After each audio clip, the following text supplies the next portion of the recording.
All right, everyone. We have our top four match here. We have Parker Lish on the right side playing a Lost Box variant against Nathan Stratford on the left side. Nathan just top 16ing the Arlington Regional in 2022, and we have Parker Lish, our 2022 Vancouver Regional Champion. Camden, where do you see this matchup going? What are going to be some key points throughout the match to keep an eye out for? Yeah, so we're looking at a single prize mirror here. So a lot's going to come down to who's able to take that first prize, and then beyond that, how they're going to be able to trade or keep up in that prize race. So we'll see. Not exactly sure. I believe it was Parker who won the coin flip, so we'll see if he actually chooses to go first or second here. I think there's a good argument for Parker to want to go second to get some early damage on a Reggie, but you'll just be a lot more consistent going first. So yeah, I think I was talking to Parker a couple days ago about this. I'm actually right after this match, and he says he definitely prefers to go first. He thinks there's a few advantages of just getting set up, and he says that he doesn't think he loses too much when he goes first either. So let's see where this match goes as he gets Roxanne into the Lost Zone off of his first flower selecting. Yeah, and I believe that Parker is playing the Mirage Gate version of this deck, and so going first and getting a couple in the Lost Zone could set you up pretty nicely to have a turn 2 Mirage Gate, and then hopefully just be ahead in this matchup. Yeah, I think if Parker's able to go turn 2 Mirage Gate to a Snorlax and apply pressure to Reggie's that early, Reggie's usually takes a turn to power up and get going, which is why they also like to go first. It can really put him ahead in the game, and it's hard for... It's unlikely he's going to miss an attack if he's able to go second or on his second turn get an attack off. Mm-hmm. And what Parker's really aiming for here is to hopefully in the next couple of turns get a Sableye going. The Sableye into this matchup is going to be really important to help Parker avoid setting off gift energies and then just setting up prizes for later in the game. So it looks like this is the second flower selecting from Parker. Getting rid of a choice belt, definitely don't need those here. And Parker's just digging, trying to find hopefully a good setup for turn 2. Tough choice here. Parker only plays the one Raihan, and he does end up lost zoning that in favor for, I believe, the Mirage Gate. And I think that's fair. Raihan's a more of a reactive setup card, whereas Mirage Gate can be used whenever. Raihan you can only use it after your opponent has taken a knockout on you. Looks like we're going into Nathan's turn here, and it doesn't seem like there's too much in that hand. A Speed Energy, and just a Regigate it looks like, so that's not amazing, and I think Parker's definitely unfortunate. Parker getting 3 cards in the Lost Zone on his first turn can really do quite a bit of damage here, while Nathan really did nothing on his turn. Yeah, I saw that Speed Energy drop on the Regirock, and I was a little confused for a second, but... I suppose you have to do what you have to do. Yeah, and going back on Parker's side, you see the Colress at the top of his hand. Looks like he has 2 Colress in his hand, actually, so probably going to be a good game for Parker here, and let's just see where it goes. Yeah, once we go back into Parker's turn here, being able to Colress, you'll be at 5 in the Lost Zone, and then just 1 flower selecting and a switch card away from hitting 7. So I'm pretty sure we'll be able to see a Mirage Gate come down, granted that we see a worthy attacker. Yep, there we go. So back into Colress. Some interesting cards in there. Not too many that you really want to throw away. Looks like Parker's opting to keep the Temple of Sinnoh over the Magma Basin. And I think that's a good call. Especially since you've already seen one of the Reggies play one of their stadium already. If you can get a Temple of Sinnoh to stick, it can be hard for Reggies to respond. Yeah, Parker just thinking this decision through. It's real tough. He did actually choose a Lost Zone, the Snorlax and the Sableye, as he already has another Snorlax in hand and a Sableye on the bench. I believe there was 2 Snorlax on that Colress, actually. Oh, I see. Yeah. It's a little scary, but hopefully one of each can carry you through the game. Yeah, that makes sense. It looks like he got Temple of Sinnoh, Magma Basin, and the Snorlax from that Colress. Okay, yeah. Magma Basin can be really big. Getting an early Zard in this matchup, it can be kind of tough for Reggie to respond sometimes. And I'm guessing that here... Along with that, you kind of just need the Magma Basin and the Charizard combination to keep up with Reggie's if they're going and getting what they're supposed to be getting. Yeah, if you can get that Zard on turn... Well, on Nathan's 2 or 3 prize turn compared to when he's down to 2 prizes, it could be a big make a big difference in the game. Mm-hmm. Parker, second flower selecting of the turn. I believe that puts him at 7. Drops 1 Mirage Gate and losses as he has 2 in hand already. Yeah, I'm pretty sure that we'll be seeing this Snorlax at the bench soon. He has Switch Cart plus Mirage, 2 Mirage Gates in hand, I believe. Mm-hmm. So I think we'll see a thumping Snore here. Yep. There we go. Snorlax hits the bench. Parker just taking a turn. Yeah, there we go. He should have plenty of energy. I don't think we've really seen any... I think to Parker's surprise here, he's already discarded all of his fires. I think I saw 1 in the deck. Oh, wait. That's a... Yep, okay, yeah, Parker realizes. So he's going to have to use the second Mirage Gate right here. It seems like the other one in his hand. And he should also have an Ordinary Rod, I believe. So he's going to Rod some fire, a Psychic back in the deck. Mirage Gate again, and accelerate probably 2 with the next Mirage Gate. Yeah, I think the fire that I thought I saw was actually just the Charizard in the deck. Here we go. That feels kind of bad to have to waste one of your rods this early, and I believe he probably only plays the 1 rod. I think it is just the 1 rod. Let me go ahead and take a look at his list really quickly. That feels pretty bad, especially into a single prize mirror. You're going to want to be able to recycle your attackers a lot, but we'll see if it ends up punishing him. Yeah, he does play 2 Clara, so he still has access to energy and Pokemon going straight to his hand afterward. So I'm sure he's probably planned on using Rod a little bit earlier while you're still using Colress, and later on in the game when you don't need to Colress, you can go ahead and use Clara and get those options right to hand. We see the Sinnoh come down pretty early here, actually.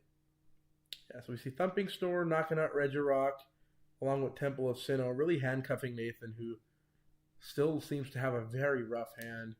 Yeah, looks like Yellhorn, Rod, and 3 Scoop Up Nets. So interesting play. So Nathan actually uses the Yellhorn and wakes Snorlax up in order to confuse him. It's an interesting trade-off. You can see the players talking about it right here. I don't believe that to be correct, personally. If you think about just the odds of Snorlax waking up, it's essentially like 1 in 4 chance of Snorlax waking up, whereas a coin flip on Confusion is just a 50% So what actually happened was, and we clarified right after this match, but Nathan didn't realize that you could only have 1 of the directional status conditions on a Pokemon. Oh, yeah. Because I think that Nathan is a high-level player, so I think in most cases that he would recognize that and choose not to go for that. Definitely. Play, I think just frazzled because he has a terrible hand and just upset with the way the game is going so far can cause misplays sometimes. Yeah, and we're seeing him just burn this Rod to hopefully get an extra card off Dragon Sword, and that just doesn't feel that great. Yeah, and honestly, the way he's playing this hand, he might have played the Yellhorn either way just so he can have more cards off Dragon Sword. So that's fair. And it looks like he finds a Serena and a Path off that, so pretty decent draws for the Dragon Sword, actually. But we'll see if he actually chooses to discard this Rod. Oh, and he does. Okay. So Nathan's deck does play 3 Ordinary Rod. He's used 1 and discarded 1 at this point in time. And still only has 3 Reggies on the bench or on the field in total. Tough situation. Yeah, that's... Oh, and he drew 2 Choice Belts off that Serena. Yep. Yeah, not too hot. And just netting to sack a Regice.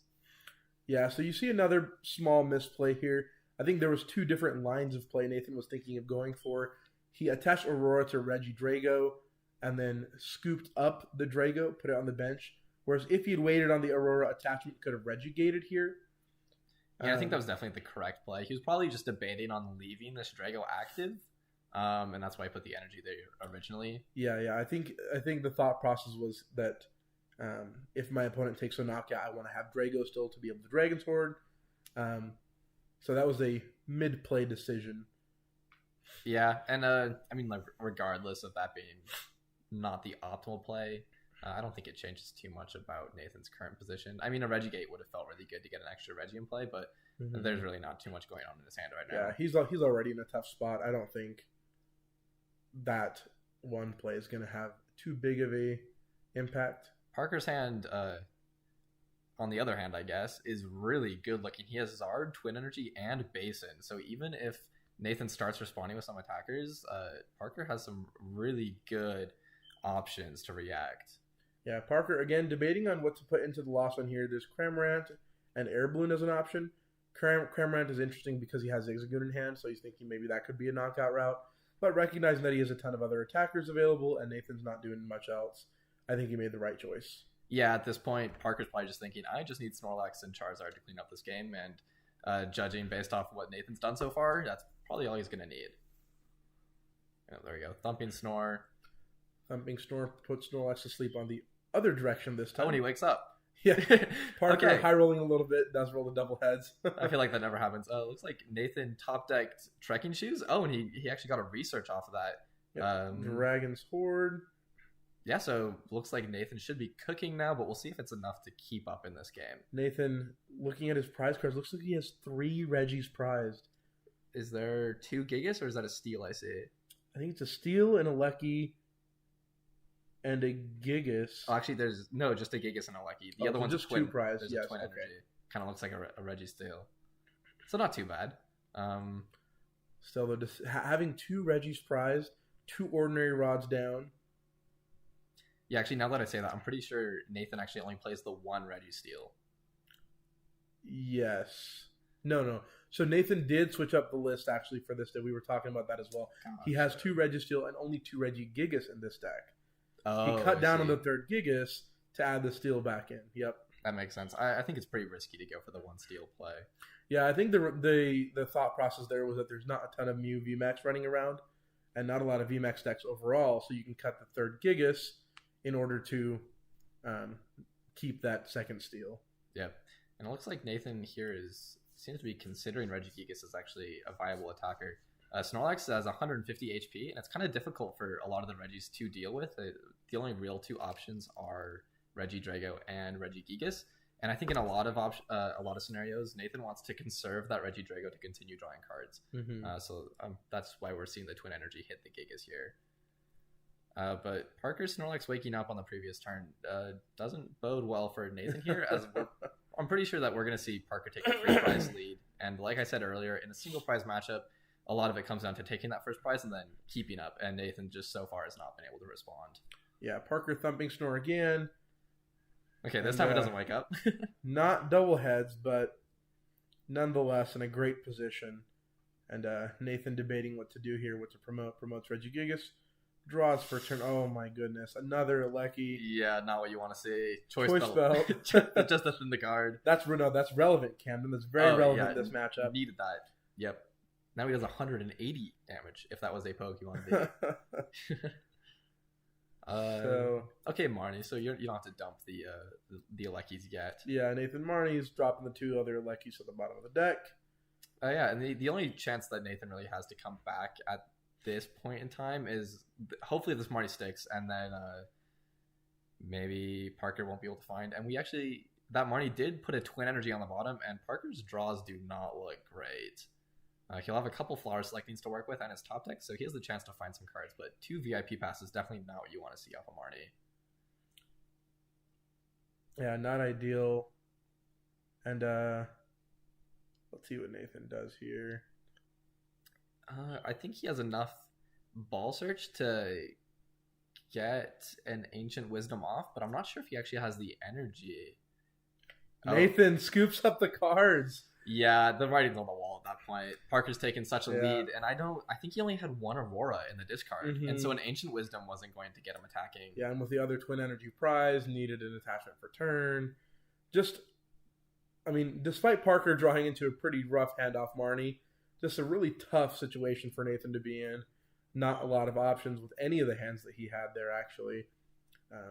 So we go to game 2. I'm sure Nathan will elect to go first this time. And hopefully get a better setup and give us a bit of a better match to watch. Yeah, just his opening hand there was like a path to the peak, a rod, a couple nets, no real way to get going. And Gigas, once it gets going, it's really difficult for Lost Box to stop. But of course, the first hurdle to get over there is getting set up. Mm-hmm. So far, I'm thinking about this matchup a little bit more. Nathan could have been in a better position if he was Reggie gated that 1 turn. Yeah, it's very possible. But that still doesn't change the fact that he whiffed the energy on that turn. Exactly, yeah. I mean, it seems like if he would have Regigated, like, obviously it does randomize the cards you're drawing, so maybe he would have drawn into energy or a way to get energy into the discard. But on his next turn, he got 4 where he got 5 Reggies onto the field, was just missing the one.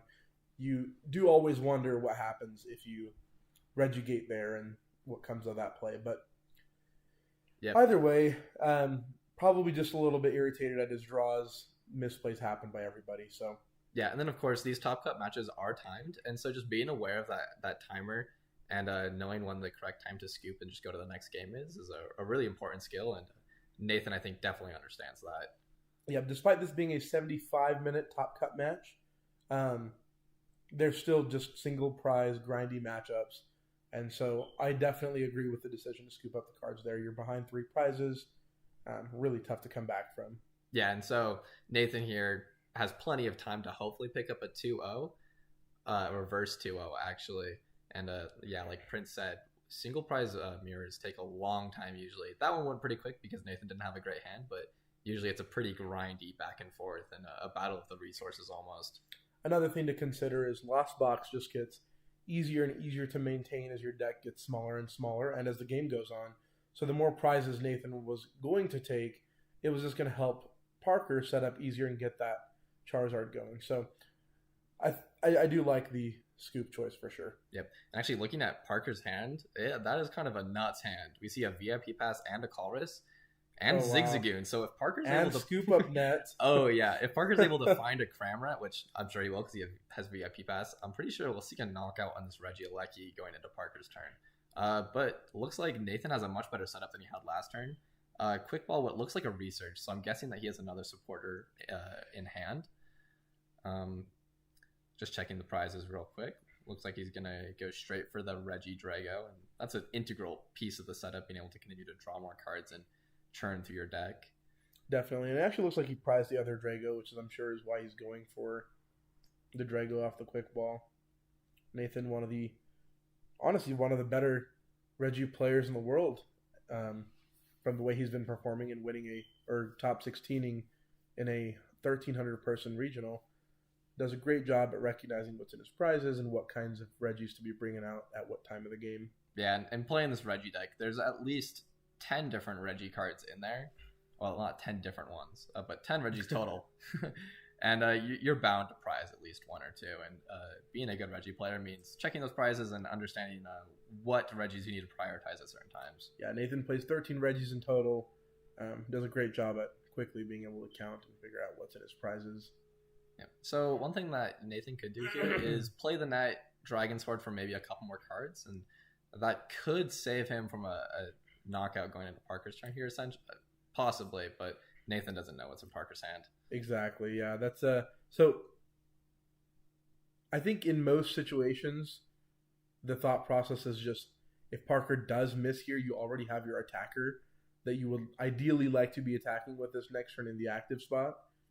But yeah, Nathan does not unfortunately have the knowledge that we do that Parker's hand is absolutely bonkers. Yeah, well, and the other thing, not all Lost Boxes play the Zigzagoon, and in game 1 we didn't see it at all. So that's correct as well, yep. Yeah. Nathan doesn't necessarily know that could be coming down here. Definitely not an incorrect play on Nathan's part, just something that could end up biting him here. Yeah. So Parker reviewing his hand for the 27th time this turn. Yeah, I'm a little surprised that he didn't play the VIP pass first. Yeah, I think it's a good question. A lot of times I think if you play it first when you Colress, you have a higher chance of drawing into another one. Parker possibly thinking that if he doesn't play it yet, he could Colress into some of the Pokemon he needs. Which looks like that happened here. He's able to find the Manaphy. It was actually pretty important in this matchup to stop that Regigigas from taking multiple prizes. Maybe Parker's just slow rolling Nathan to scare him a little bit. Yeah, I'm surprised that we didn't just see Parker wheel that VIP pass immediately. I feel like that's when I play Lost Box. I see that VIP pass and it gets slammed on the table. Yep, first card I'm playing. Yeah. But looks like we're seeing a Comfy and a Cramorant coming down, and that's to be expected. Parker sees the knockout, and I think he's definitely going for it here. Yep, 2 switching outs is pretty much all he needs to knock out this Regi in the active, and he has 1 scoop up in hand for sure. And a switch card, I believe I saw in there as well. Wow. Yeah, so Parker's chilling for the moment. Yeah, both those coming down here. We'll probably see the scoop up here into the next comfy. You see Parker getting excited, rolls up the sleeves. Oh yeah, he knows what's card coming. into comfy. Yeah, and like I said earlier, Easy Dravion getting wheeled into the That loss is zone. gone. Do not want to see that. Snorlax. Let's see if there's an energy attachment. Oh, yep, looks like there's an energy attachment as well. He might just be debating on using this energy as a pivot. That way you don't have to burn a net now. But it also doesn't hurt to get an early energy on the Snorlax. Exactly. Next turn, then if you can draw into a twin energy, that's all you need to attack. Yep, exactly. I'm not sure if we'll see the Manaphy yet, actually. Regilucky takes 2 turns to take knockouts on the bench. And conserving the Manaphy could save it from getting boss KO'd. Exactly, yeah. I do like this play. Even if they go ahead and do get the 40 spread one time, you have switch cards and you scoop up nets. And so... But it does get played here. Exactly. The argument to that is Reggie does play Marnie, and you don't want to get that Marnie to the bottom. Yeah, Nathan right now playing, I believe, 4 Marnies in his deck. Oh, great top deck there for Nathan. Gets his steal. Scoop up net Gigas just to burn the card. Here comes the path. Dragon Sword for 3. Oh, and those, Perfect. Doesn't get much better than that. I'm pretty sure we'll see... I believe it's either Regice or Regilucky coming down. Most likely Alecki because we just saw one get knocked out, but there could be a Regice prized. Yeah, I think that's what it comes down to. If any of those 2 are prized, he'll bring that specific Reggie out. Yeah. Looks like they're all in there. Looks like the ice is going to come down as both Aleckis are in there. So. Yeah, I mean, ideally he wants... Well... Actually, Alecki's not too important anymore because Manaphy is at the bench. Yep. Probably your better attackers from this point on in the game are just Regidrago and Regigigas. I actually happen to agree with that. Gigas just does a good job of hitting numbers to knock out the Snorlax. Drago does a good job of when it's in the active, it can draw you cards. An underrated attacker, though, is actually the Ice. Ice is the only non-Drago way to knock out Charizard, and so... Yeah, conserving... Well, did we end... I'm not sure if we saw one Regice prized or not, but conserving the Regice here is pretty important. I think there was one Regice prized. Okay. I didn't see it while he was fanning through his deck, so... Yeah, I believe I only saw the one as well. Registeel is a decent attacker into this matchup, too. Most of the Lost Box Pokemon only have 1 retreat cost, and that means the Registeel is swinging 170. Yep, exactly. Obviously, that doesn't really work into the Snorlax or the Zard.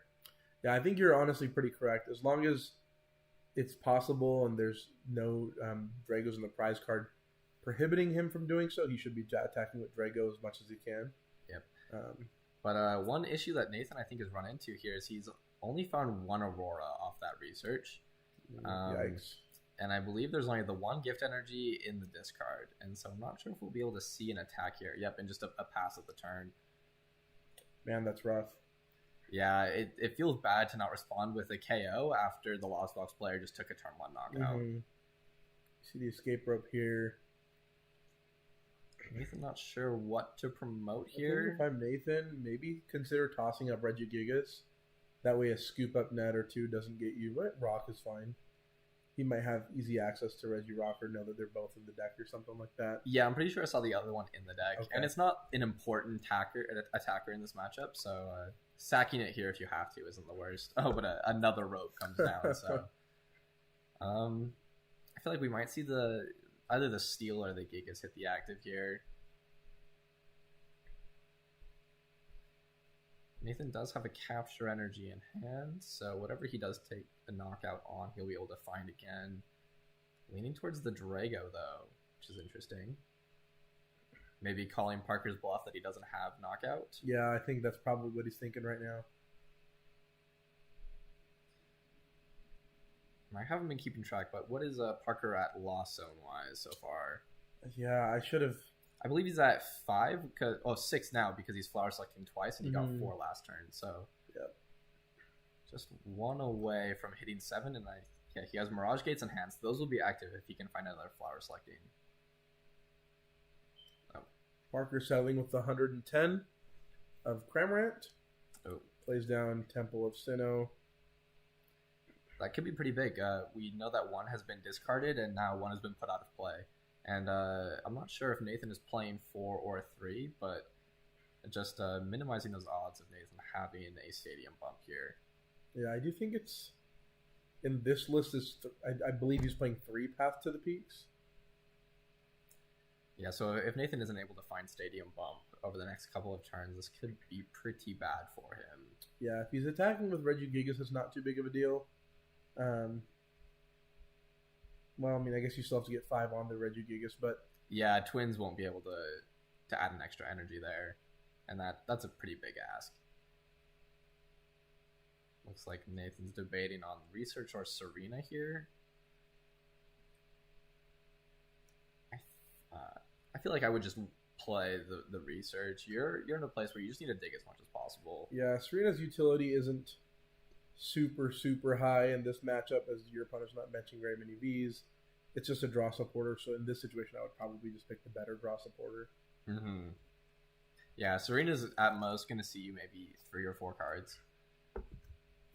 I think the tough part is that he has 2 Serenas in hand, along with that Research, so...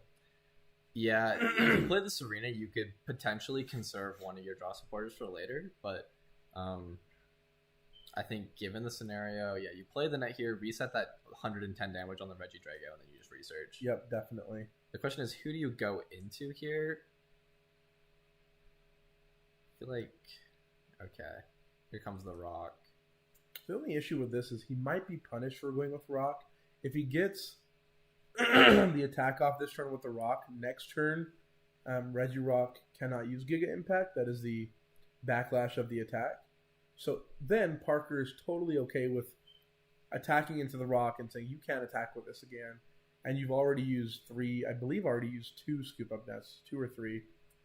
So, interesting situation. Let's see what comes of it. Yeah, one thing that's funny that I'm not sure if we'll see here, but if a Regirock swings and takes a knockout, Parker could definitely just go in with a Sableye and just spread some counters and say, yep, you can't swing again next turn, which could be pretty yucky. But maybe Nathan's thought process here is Regirock isn't the worst thing to take a knockout, and then if I whiff, it's not the worst thing to be losing either. Mm-hmm. See, though, if Nathan was able to draw into anything useful here... I saw an escape rope, an ordinary rod. I don't think I saw a stadium bump, though. Oh, yeah, so we're actually just on Parker's turn here. Attaches a Twin Energy. Oh, Nathan passed. Oh, and Parker passed. Passes back in. Yeah, I mean, he has the Twin Energy, but with his own Temple of Sinnoh in play, it's only providing 1 energy at the moment. Wow, I feel like I blinked and missed like 3 Pokemon turns there. Yeah, I guess Parker doesn't have too many switching outs in his hand currently, so this Cramorant is kind of stuck spitting in the active. Yeah, Cramorant spits for 110. It's not the worst thing for Parker. He's still applying pressure, where Nathan still isn't doing too much at the moment. Oh, there we go. Got the path. That's one piece of the puzzle. And we see a couple energy in hand, so if he's able to find a way to discard them, then we could see an attack this turn. I believe I see a Serena, so we'll see if he's able to thin his hand enough to play that down. Debating on the ordinary rod. And Nathan taking his time, thinking about exactly what line of play he wants to take here. Yeah, Nathan has plenty of time. That early scoop in game 1 means that he can really spend some time debating whether or not these are the correct plays. This is an all or nothing situation for him. If he doesn't win this game, then he is out for the bracket. Yep. I believe it was just the 1 Regieleki though that was shuffled in, so not maximum value out of that.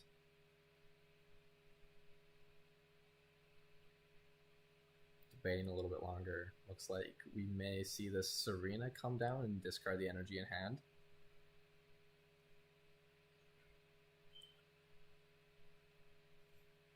I guess you could also play the Aurora down, thin another card out of your hand. Looks like, yep, that's what he's opting to do. And then you're able to draw an extra card off this Serena.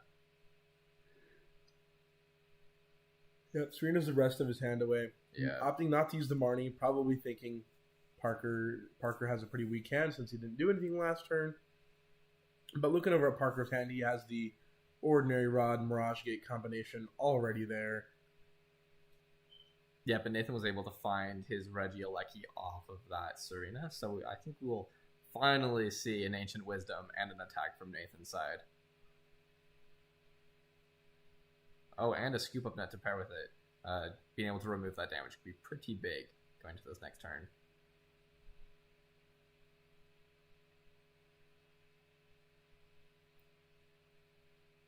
Choosing to attack with the Drago is a bit of an interesting thing here. Drago is one of your only Pokemon that can take a knockout on the Snorlax that I'm pretty sure Nathan knows that he's going to see hit the active here.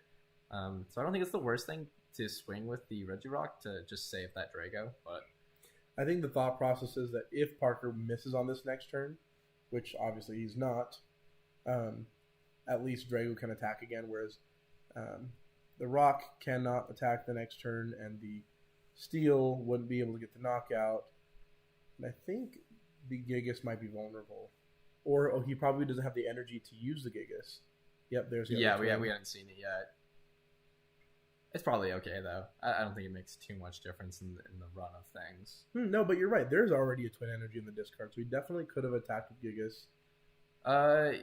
Yeah, I don't know if you want to attack with Gigas. You want to save that as your response. Or I guess the thought process there was, you net the Rock, you remove the damage, then you're able to go into Rock for the next turn against the Snorlax. So I suppose it's fine. That makes sense.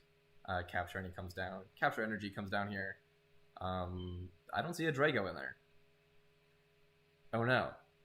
Yes, you make a good point. There's no Drago in his deck at the moment.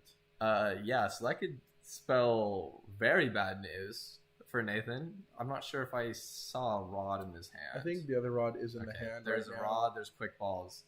So, maybe thankfully just not using punished. the capture energy to see what was going on in the deck. Okay, yeah. Yep. There's the Rod. Is there we he go. only choosing to shuffle the one Reggie back into the deck? I think he only had the one. Oh, wow. Yeah, because he Rodded last turn for one Reggie turn, as well. That makes sense. Yeah. Yeah, it looks like the other Reggie Drago is prized. Yeah, that feels pretty bad. I believe he's down at least 2 Rods now. See, I really just don't like the attack with the Reggie Rock. It seems like... Yeah, it could spell bad news here if he's not able to find a pivot. But we'll see what Parker has as a response So here. this definitely takes the pressure off Parker's shoulders, where he feels pretty comfortable to not get the knockout here. Yeah, just knowing that your opponent's already played a couple of their Scoop Up Nets and some of their other switching cards. Maybe I'm wrong on this one, because Reggie Rock has a retreat cost of 3. So you just retreat off the Reggie Rock, go into whatever you want to attack with an Ancient Wisdom again. You're correct, yep. I kind of forget that Reggie's kind of just throw any energy they have in Wherever in you play want. back where they want. You see Parker's Ordinary Rod hit the field, so both players are down a little bit of their Pokemon recovery. It is so crazy to think about. Reggie is a deck that plays 4 switching outs, yet has the ability to retreat out of anything pretty much whenever the heck it wants. Yep. One thing that's kind of interesting here in this matchup, even though it looks like that Parker had such a dominant opening hand, because Nathan's been able to play those Scoop Up Nuts at the right time and deny a couple prizes, they're actually even at the moment. Yep. I think the not being able to get a knockout on the Reggie and then being able to scoop up all that damage altogether feels pretty bad, whereas Parker's ideal situation would be he gets that damage on and he's able to Sableye and get some knockouts that way. Ooh, now this is pretty gross. That Colress gave Parker another Colress and a Clara, and Parker's opted to put the Clara into the Lost Zone. Wow, already used a Rod. Now we have a Clara in the Lost Zone. That means the only recovery Parker has left is a singular Clara. Yeah, it could be pretty bad for Parker if he's not able to draw into that on the correct turn. We see a Mirage Gate for just 1 fire. Let's see if Parker has enough energy to get this Snorlax swinging. That's very interesting. I'm surprised he didn't have enough. Oh, so he rotted, and then he Colress back into some of that psychic energy. Did he? Put in the deck. There are 2 psychics in his hand right now. Oh, but he has a twin. He has this one. There Okay. we go. Some pretty. Lost Box does that to you sometimes. Mhm. You just draw into a couple awkward lost zones, and it makes things feel kind of bad. I think the other recovery tool that Parker does still have in his deck is Raihan. You can still at least get an energy back with that. And there's Magma Basin. So Yeah, a little bit of energy recovery later. Yeah. The most important thing here is being able to just streamline attackers. Yeah, and I think a lot of players will ask questions like, how do you, like, what really separates a great player from the good? If you pay attention here, Parker attached the fire energy to the Snorlax, and that was the one he got with the Mirage Gate. But ideally, Parker would have done that one way or the other, thinking that Snorlax is going to get knocked out. That makes my Magma Basin live, and I can use the fire out of the discard and attach Psychic from hand. It's little plays like that that I think do a good job of setting some of these players apart. Yeah, just having another option to accelerate that energy is really important.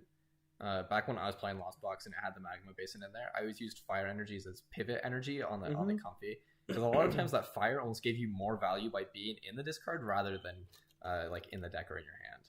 Exactly, and it's those kinds of lines of play that I think will really help players become better and better and more consistent in their results. Yeah, I'm pretty sure that we'll just see the return KO from Nathan here. Just looking at his pretty thin deck, actually. It looks thinner than Parker's, actually, which is a little surprising. Yeah, not a lot of cards left in that Reggie deck. See, I don't think there's too much more for Nathan to do, so we're just going to see this Ancient Wisdom hit the field, accelerate 2 Auroras and the Gift Energy, and then we'll probably just see a Giant Fangs here. Nathan wants to save the Quick Ball, Ultra Ball, and that Rod for future recovery later, and back into Parker. Yeah, Reggie's just getting so much more consistent with that Gift Energy addition in the Silver Tempest expansion, correct? Or was Gift Energy in Lost Origin? I think Gift Energy might have been in Lost Origin. Yes. Yes, I think you're right. Gift Energy was Lost Origin. Mm-hmm. It's so frustrating to be playing against Reggies, and you finally take a knockout on one of them, and they just draw back to 7 cards, Ordinary Rod, Quick Ball, and they're back to using Ancient Wisdom. Yeah, and the cool thing is with really good Reggie players, they'll always attack with the Reggie they have most readily available. So you'll knock out a Reggie and feel really good about yourself. Be like, hopefully they won't be able to draw into the other one. And the first thing they do is bench that other damn Reggie. It's so frustrating. Yeah, you always see it hit the field. It's so frustrating when you can play cards like Avery. You Avery, take a knockout, eliminate 3 Reggies from play, and they just set up with no issues. Anyways. Yep, always have it. Yeah.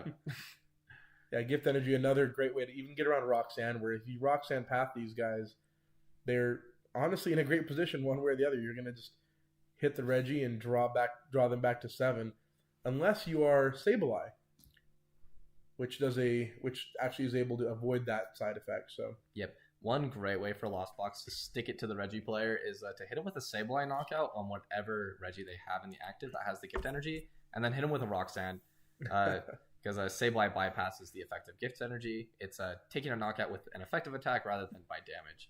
And so then the Reggie player doesn't draw cards. Yeah, I think like the best way to play around that is if you do know your opponent has Roxanne, whichever turn you're going into your Roxanne turn with, you're probably hoping to scoop up net Regigigas and use that Ancient Wisdom ability twice that turn. That way you can guarantee yourself at least another attacker next turn, and then hopefully you'll see a few more cards, and by the time you have those cards, you might have your outs to those Reggies again. Yeah, we'll see if Nathan's able to play around that. We did see the Roxanne go into the Lost Zone game 1, so Nathan is aware that it's in the deck, but we'll see if he's able to find the resources or even the ability to play around that. Yep. Parker quick balls away Mirage Gate, understanding and recognizing that he's... Oh, maybe not? Maybe. I see. So what we see here is Parker's tried to take that back. He wanted to hold on to the Mirage Gate, but I think Nathan held him to it as he had already set his hand onto his deck and put both of those cards down. Yeah, well, and I don't think Mirage Gate's really too useful anymore. A lot of that energy is in play or in the discard, and you're already down your Ordinary Rod.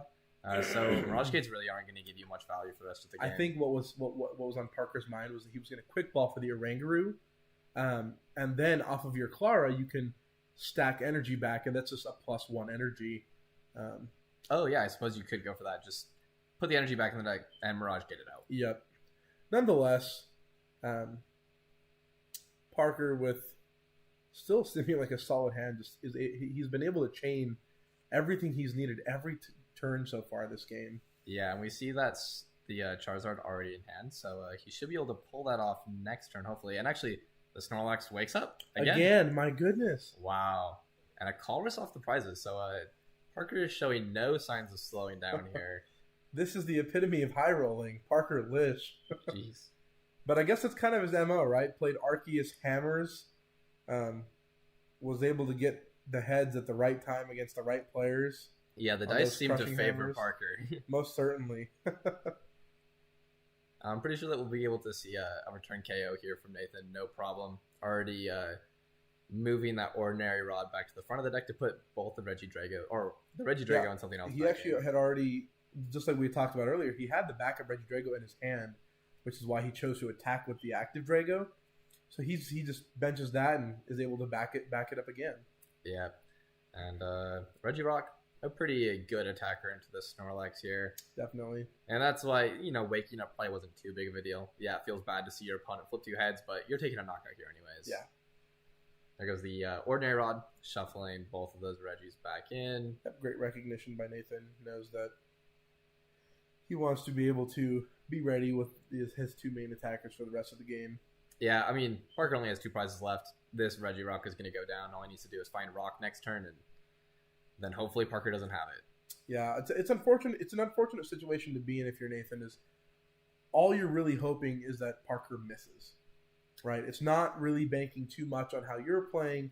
It's really just, is Parker going to draw everything he needs every single turn? Yeah. So far on Parker's end, looking pretty good. Yeah, with no out to Marnie in that hand currently, and I believe 2 are discarded pretty early. It's you kind of just hope that Parker doesn't have it. Yeah, you do see some Marnies in the deck. I think Parker doing a good job of actually trying to play around the Marnie, which is probably why he got out Oranguru as well. Now he has the utility to be able to stack exactly what he needs, whatever he needs, on top of his deck for the next turn. Yeah, I believe last turn he stacked the Roxanne on top. Yeah, I wasn't able to get a look at it.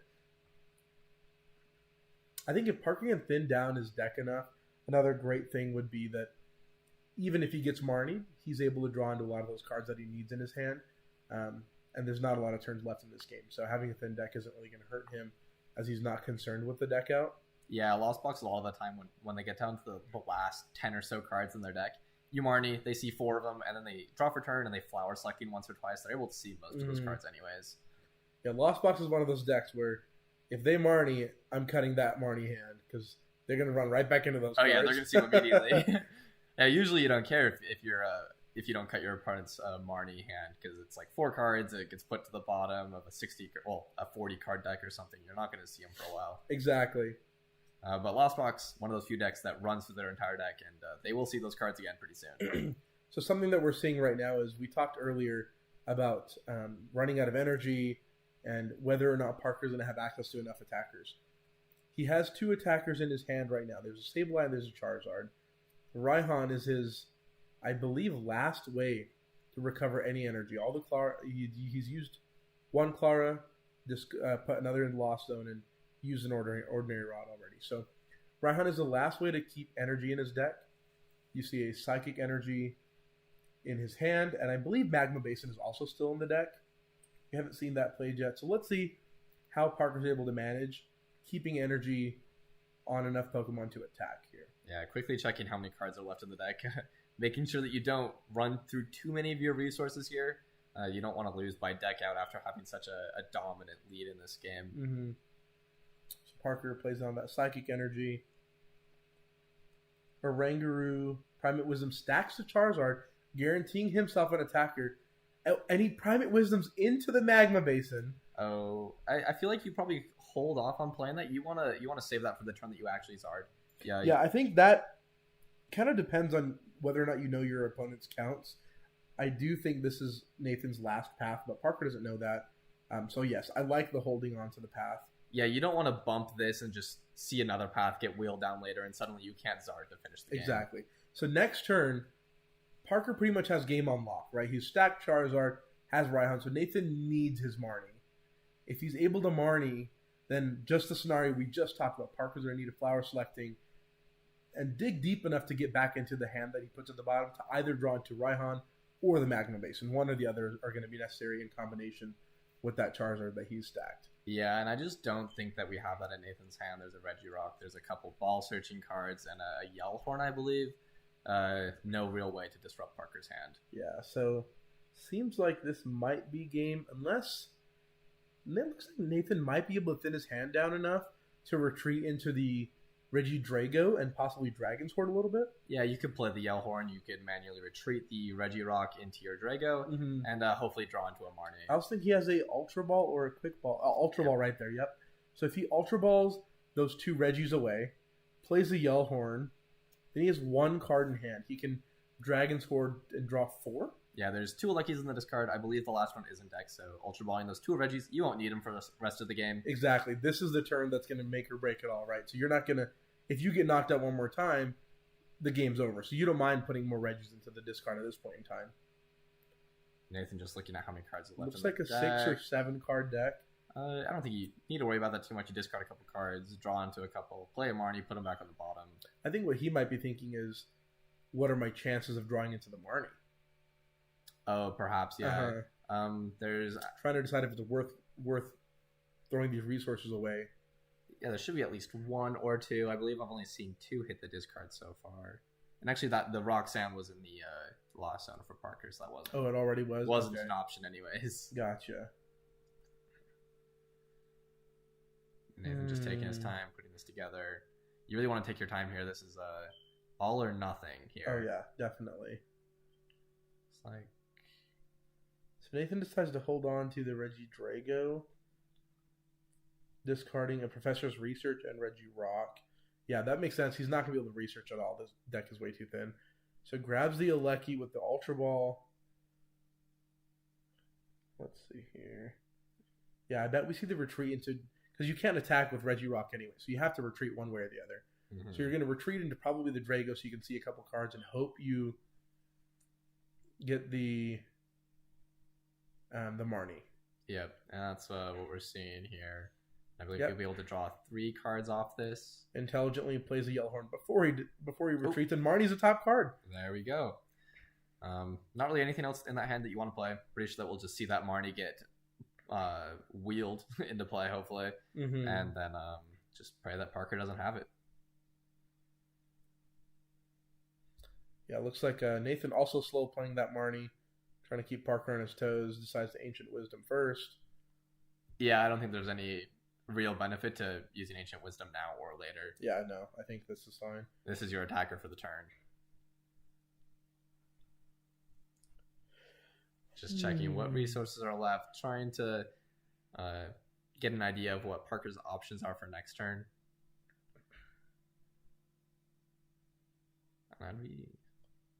Yeah, so Parker at this point in time off that Marnie needs either the Raihan or the Magma Basin. Very interesting play here from Nathan, actually. He decides to net the Alecki after using Ancient Wisdom.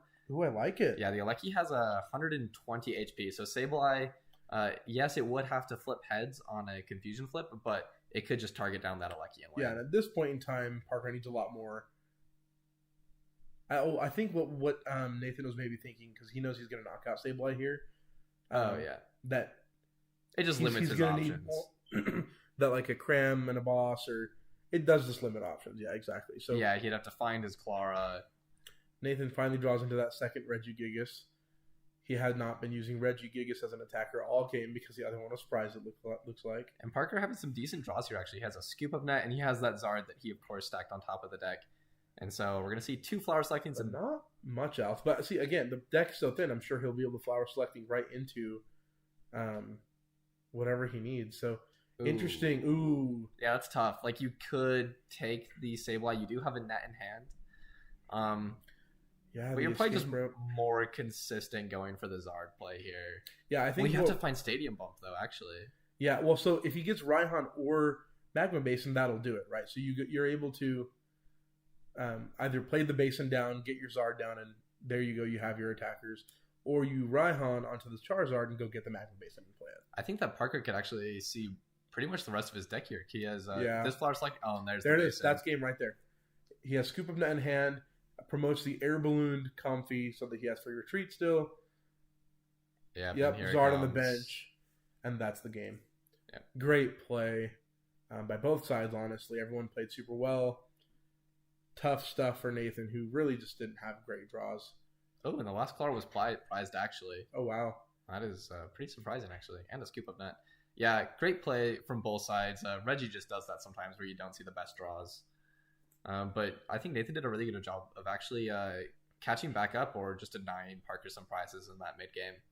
Yeah, most certainly. I do think most of the time Reggie's his favorite in Lost Box. I just think Parker clearly ran a little bit hot, and Nathan unfortunately didn't do a lot of running that match at all.